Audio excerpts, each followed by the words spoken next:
MIT Musa എന്ന് പറഞ്ഞിട്ടുള്ള comedy serial. എനിക്ക് അതുവരെ കോമഡി ഇപ്പം നാടകത്തിലൊക്കെ ചെയ്തിട്ടുണ്ട്, പക്ഷെ അത് അങ്ങനത്തെ ഒരു കോമഡി അല്ല.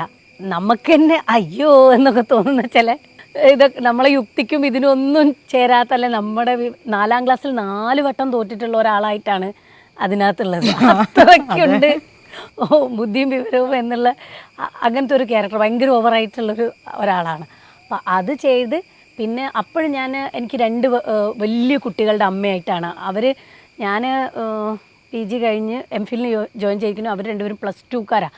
അപ്പം ഞാൻ വിനോദ് കോവൂർ അദ്ദേഹത്തിനോട് ഞാൻ പറഞ്ഞു, ഇതോടുകൂടി ചിലപ്പോൾ എൻ്റെ ഭാവിക്കൊരു തീരുമാനമായി, ഇനി എന്തായാലും ചെറിയ അമ്മവേഷങ്ങളൊക്കെ ചെയ്തു തുടങ്ങാം എന്നുള്ള ഒരു ഇതായിരുന്നു. പക്ഷേ അത് ഒരുപാട് സ്റ്റേജ് ഷോകളും ആ സീരിയലോടുകൂടി കേരളം മുഴുവൻ സുരഭി എന്ന് പറയുന്ന ഒരു ആക്ട്രസ് ഉണ്ട് എന്നുള്ളത് എല്ലാവർക്കും മനസ്സിലായി, ഒരു കോമഡി നടി ഉണ്ട് എന്നുള്ളത്. ഈ അജയൻ്റെ 2ാം മോഷണം, അജയൻ്റെ 2ാം മോഷണത്തിലേക്ക് വന്നു കഴിയുമ്പോൾ ഈ സ്ക്രിപ്റ്റ് വായിക്കുമ്പോഴേ അറിയാം ഇത് മാണിക്യത്തിൻ്റെ കഥയാണെന്ന്. സുരഭി എന്ന് പറയുന്ന ഒരു ആക്ടർക്ക് അത് മനസ്സിലാക്കാനുള്ള കഴിവുണ്ട്. അപ്പോൾ ഈ അജയൻ്റെ 2ാം മോഷണം സ്വീകരിക്കുമ്പോൾ 2 കാര്യങ്ങളാണ്. ഒന്ന്, ഒരു ബ്രഹ്മാണ്ഡ സിനിമ പോലെയാണ് ഈ സിനിമ.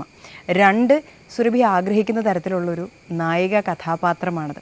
ഈ സിനിമ ചൂസ് ചെയ്യുമ്പോൾ മനസ്സിൽ ആദ്യം ഉണ്ടായിരുന്ന ഒരു ഏത് റീസൺ കൊണ്ടാണ് ഈ ഒരു സിനിമ എടുക്കുന്നത്, അജയൻ്റെ 2ാം മോഷണം? നിങ്ങൾ പറഞ്ഞിട്ടുള്ള കാര്യങ്ങളൊന്നും ഞാൻ ആ സമയത്ത് ചിന്തിച്ചിട്ടില്ല. അതാണ് ഒന്നാമത്തെ കാര്യം.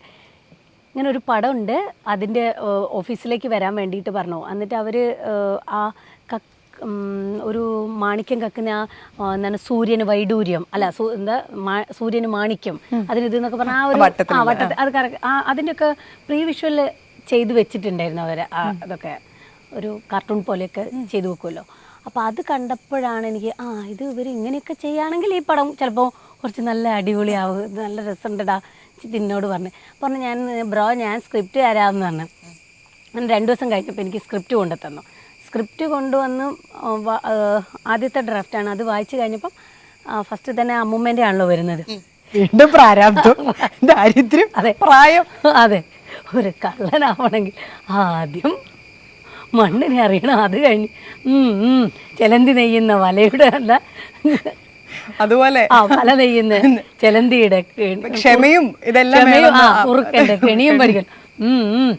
ഞാനിങ്ങനെ സ്ക്രിപ്റ്റ് ഇങ്ങനെ നീങ്ങി പോവുകയാണ്. പോയി കഴിഞ്ഞപ്പോഴാണ് പിന്നെ മറ്റേ ഇതൊക്കെ.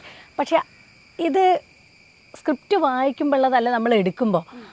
അപ്പോൾ അവിടെ ചില നല്ല നമ്മൾ വായിക്കുമ്പോൾ നല്ല ചെമ്പകപ്പൂവിൻ്റെ മണം, പിന്നെ നീയാണ് എൻ്റെ ആകാശവും ഭൂമി എന്നൊക്കെ, ഇതൊക്കെ എങ്ങനെയാണാവോ എടുക്കുക എന്നൊക്കെ വിചാരിച്ച് നമ്മൾ ഇങ്ങനെ അതൊരൊറ്റ വായനയിൽ അങ്ങ് പോയിട്ട് അപ്പോൾ ലക്ഷ്മിയുടെ അവരുടെയൊക്കെ ക്യാരക്ടറൊക്കെ കുറച്ചും കൂടി കുറേ ഭാഗങ്ങളൊക്കെ പലരുടേതും കട്ടായിപ്പോയിട്ടുണ്ട്. കുറച്ചുകൂടി വലിയ സ്ക്രിപ്റ്റാണ്, അതിലേക്ക് നമ്മൾ വരുന്നുണ്ട്.